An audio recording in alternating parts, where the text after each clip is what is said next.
안녕하세요. 주권 선교사 방송입니다. 주권 선교사 방송은 철저한 신앙, 소명을 따르는 신앙을 전합니다. 주권 선교사 방송에서는 한국 교회 문제를 말한다 시리즈를 제작하고 있습니다. 한국 교회의 문제를 지적하는 이유는 정확한 자기 인식을 통해 교회와 각자의 신앙이 더 올바른 자리로 더 철저한 헌신으로 나아가기 위함입니다. 오늘은 한국 교회 문제를 말한다 네 번째로 학문 우상에 빠진 교회 라는 제목으로 생각을 나누고자 합니다. 과학이 발전하면서 미신과 우상들이 없어졌다. 그러나 그 자리에 과학이 새로운 우상이 되었다. 는 말이 있는데 정확한 지적이라 생각한다. 학문 우상이라는 말은 프란시스 베이컨이 신기관에서 말한 네 가지 우상 중 극장 우상에서 유추할 수 있다. 베이컨은 권력가, 지식인 등의 말을 무비판적으로 수용하고 그 주장에 선동당하는 것을 극장 우상이라고 말했는데 사람들은 학문 체계나 학파의 주장에 따라서 자연 현상을 해석하는 오류를 범한다는 것이다. 즉 우리가 미신과 우상을 비판할 때 전혀 근거 없는 믿음을 내세우는 것을 비판하는데 학문이 오히려 학문이라는 이름으로 또는 과학이라는 이름으로 실제적인 근거나 합리적인 비판 없이 받아들여지는 우상의 모습일 경우가 있다. 학문과 과학이 우상과 같이 절대적인 힘과 지위를 가지고 절대 진리의 자리에 서서 모든 것을 판단하고 다른 것들을 지배하는 위치에 설 수 있다는 것이다. 만약 앞에서 말한 대로 과학이나 학문이 절대 진리에 서서 모든 것을 판단하는 근거가 되고 학문과 과학이 가장 근본의 위치에 가장 높은 위치에 서 있다면 이것 역시 우상이고 교회에서 극복해야 할 문제라 할 수 있다. 과학이나 학문이라는 것이 진리를 찾는 행위이고 또 어떤 것이 진실인지 아닌지를 찾아가는 행위이기 때문에 학문이 절대 진리의 자리에 서 있다는 것이 말이 안 된다고 주장할지 모른다.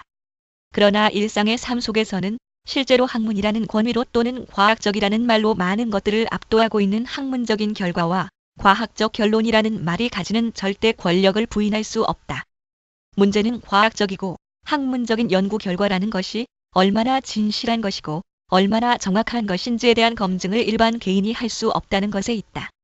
일반 개인은 과학과 학계의 연구 결과라는 말 자체가 정확한 진리이고 그것이 진실 검증이 끝난 것으로 부인해서는 안 되는 것으로 받아들이는 경향이 있다.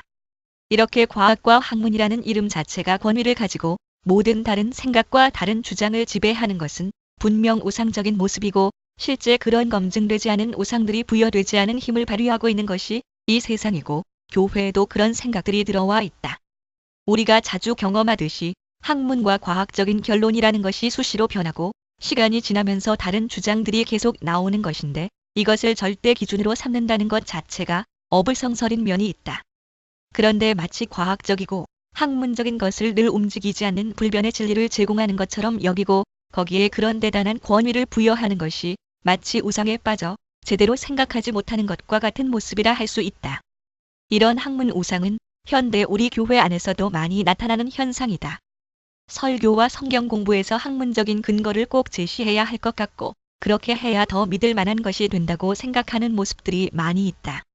단순히 과학과 학문도 성경을 지지한다는 정도가 아니라 과학과 학문적인 것들과 일치해야 진리로 받아들이려고 하는 생각들이 있다는 것이다.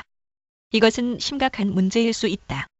어떻게 보면 학자나 신학자가 아니면 그 학문적인 결과에 대한 검증이 불가능할 때가 많고 마찬가지로 신학에 대한 검증도 어렵기 때문에 뭔가 그 말하는 사람의 신뢰도에 따라서 어떤 것들은 믿고 받아들일 수밖에 없다. 스스로 생각도 해보지만 그것이 아주 낮은 수준의 상식선에서의 판단일 수밖에 없고 맹목적으로 믿는 부분이 생길 수밖에 없다. 이런 차원에서 현대는 과학과 학문에 대한 맹목적인 믿음이 있다는 것이다. 그러나 우리가 스스로 검증할 수 없어서 뭔가를 굳이 맹신해야 한다면 과학이나 학문이 아니라 하나님을 믿어야 할 것이다. 그런 학자나 과학보다 우리가 성경을 통해서 경험하고 믿게 된 하나님이 더 큰 권위가 있고 더 믿을만 하지 않겠는가? 과학이나 학문도 자칫 우상의 자리에 설 수 있고 그것을 맹신하게 될 수 있다는 것을 경계해야 한다. 학문과 과학적이라는 얘기들에 대해 과도한 맹신이 있어서 학문의 기준을 두고 성경을 판단하려고 하는 모습들이 우리 안에도 있는지 늘 경계해야 한다. 과학적이고 학문적이라는 것 앞에서 신앙을 쉽게 물러서거나 과학적이고 학문적인 결과 안에 성경을 제한하고 가두려고 하는 모습들이 있을 수 있다는 것을 경계해야 한다. 만약 이런 경계들이 없이 현대 시류를 따라서 우리의 생각과 교회 안에서 학문을 절대 진리와 절대 기준의 자리에 두는 모습이 계속된다면 학문 우상을 섬기는 잘못된 신앙, 잘못된 교회라는 비판을 피하기 어려울 것이다. 원글을 보기를 원하시는 분은 그리스도인으로 살기 운동 홈페이지를 참고해 주세요. 들어주셔서 감사합니다.